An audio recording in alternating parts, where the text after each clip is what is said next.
dadaanan ko sa highway. Ito, sinulit na natin yung vacation natin dito sa Albay. Kasi si Mayon, natatakpan pa ng ulap.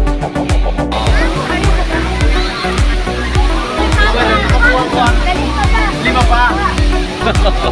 Anim yan ang ganito. Anim yan sa taas.